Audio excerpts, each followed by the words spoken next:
नमस्कार, मैं सरिता यादव। आप देख रहे हैं लाइव न्यूज नाउ। हमारे साथ हमारे स्टूडियो में मौजूद है नवीन भंडारी सर, जो किसी परिचय के मोहताज नहीं है, फिर भी उन्हीं का परिचय उन्हीं की जुबानी हम करवा देते हैं। सर नमस्कार। नमस्कार सर, आपका बहुत बहुत स्वागत है, हमारे स्टूडियो में पधारे। धन्यवाद। सर, गौ सेवा के लिए देश सेवा और समाज सेवा में आपका क्या योगदान है? मैडम, सबसे पहले तो हम ये बताएंगे कि हम लोग अलग अलग तरीके से गौ सेवा करते हैं। जी। हमारा एक ट्रस्ट है, श्री राम आश्रमण चैरिटेबल ट्रस्ट। जी। इसमें ऐसी गौ माताएं जो अपने आप में ही एक बहुत बड़ी व्यथा बोलती है, जी। जिनका किसी एक्सीडेंटेड हो गई, जिनको लोगों ने घर से बाहर निकाल दिया, उन लोगों को हम लोग संग्रहित करते हैं। उन्हीं के गौशाला में रखते हैं। हाँ, उन्हीं को हम संग्रहित करते हैं, उन्हीं की हम लोग सेवाओं में कार्य करते हैं।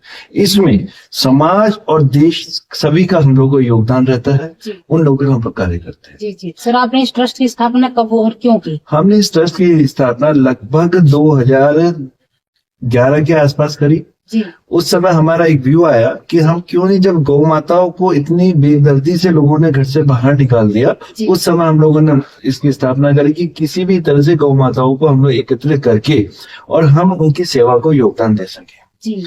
उसके बाद हुआ क्या कि जैसे हम लोगों ने गौ माता को एकत्र करना चालू किया, तो हमारे दिल के अंदर, क्योंकि हम लोग कहीं ना कहीं जैनिज्म और धर्म उसके लिए हम कार्य करते थे, तो हमें लगा कि हमारी गाय को माँ बोल रहे हैं और माँ को हम रोड के ऊपर छोड़ दें, ये हमारे एक बहुत बड़ी बेकदरी की बात हुई। तो हमने इनको इस तरह से व्यवस्थाएं करने की कोशिश की। सर, आप बहुत अच्छा काम कर रहे हैं, सराहनीय कार्य कर रहे हैं। सर, आप स्टेटस पे लिखते रहते हैं कि गायों को निर्भर नहीं आत्मनिर्भर बनाओ, उसके पीछे आपका क्या उद्देश्य है? देखिए, गाय को निर्भर नहीं आत्मनिर्भर बनाने सबसे बड़ा उद्देश्य है, क्योंकि गाय को माँ बोलते हैं। माँ को कोई भी आदमी दान के पैसे पर पालना किसी के लिए भी संभव नहीं है। मैं एक व्यापारी बिलोंग। सर, आप अपने स्टेटस पर लिखते हैं कि गायों को निर्भर नहीं आत्मनिर्भर बनाओ, इसके पीछे आपका क्या उद्देश्य है? मैडम, गाय तो होती ही आत्मनिर्भर है, लेकिन कुछ लोगों ने उसको गलत तरीके से कह दिया, क्योंकि गाय खुद अपने आप में गोबर देती है, दूध देती है, गौमूत्र देती है। ये तीन चीजें ऐसी है गौमूत्र से, इससे हजारों चीजें कन्वर्ट हो गई। अब जैसे गाय के मूत्र से आप इतनी चीजें बना सकते हैं, हजारों बीमारियां ठीक हो रही है, हजारों चीजें ठीक हो रही है। गौमूत्र अपने गोबर से गोकास्ट बनता है, गो गमले बनते हैं, दिए बनते हैं, गैस बनती है, बहुत सारी चीजें बनती है। अपन एक भी चीज मारते हैं, गोकास्ट का मतलब गाय के गोबर की लकड़ी। गाय के गोबर की लकड़ी को अपन वैल्यू क्रिएशन में डाल दें। मैं एज ए बीइंग व्यापारी बात करूं तो गाय के गोबर की लकड़ी को अपन मार्केट में सेल करते हैं, 10 रुपए किलो बिकता है। और 10 रुपए किलो यदि कोई चीज बिकती है तो एक गाय करीबन 14 से 15 किलो गोबर पर डे देगी। उसको सुखाने के बाद भी बनता है, 50% रहता है, तो 80-90 रुपए का तो वो दे देती है। 80-90 रुपए एक गाय की डाइट में सफिशियंट गवर्नमेंट मानती है, तो उससे वो गाय कटने में नहीं जाएगी। और कटने में नहीं जाएगी तो गाय तो खुद ही दे रही है, दूध दे रही है, वो प्लस पॉइंट है। मूत्र दे रही है, उससे बहुत सारी चीजें बन रही है, अर्थ बनते हैं, इनके गार्डन्स लगते हैं, उनमें बहुत सारी चीजें बन रही है।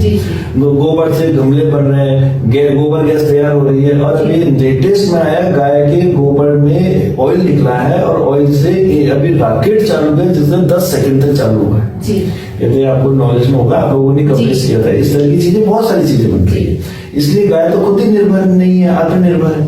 लोगों ने क्या किया, इसको अपना मोटिव चेंज कर दिया। उन्होंने कोशिश तो करी, लेकिन कुछ ऐसे लोग हैं, हम किसी भी जाति प्रजाति पर बात नहीं करेंगे, लेकिन उन लोगों ने इसको बिजनेस प्रोफेशंस में चले। हम ये चाहते हैं गाय को सिर्फ आत्मनिर्भर बनाने के लिए, बात करने के लिए हम उनकी जो भी प्रोडक्शन वैल्यू है उसकी वैल्यू क्रिएशन करते हैं, इसके लिए। जी सर, गोपालन के लिए आप किसानों को क्या संदेश देना चाहते हैं? यदि प्रत्येक घर में गाय पलेगी तो गौ रक्षा होगी, गौ संवर्धन होगा, और किसान धनात्य की ओर जाएगा। आपको यदि ध्यान में होगा, किसी टाइम पर जिसके घर में जितना गौवंश होता था वो उतना ही धनात्य कहलाता था। और यदि हर घर में गौपालन होगा तो हिंदुस्तान को सोने की चिड़िया बनाने में कोई नहीं रोक सकता। जी जी सर, आपका बहुत बहुत धन्यवाद। आप अपना कीमती समय निकालकर हमारे स्टूडियो पहुंचे। आपका बहुत बहुत धन्यवाद। Thank you.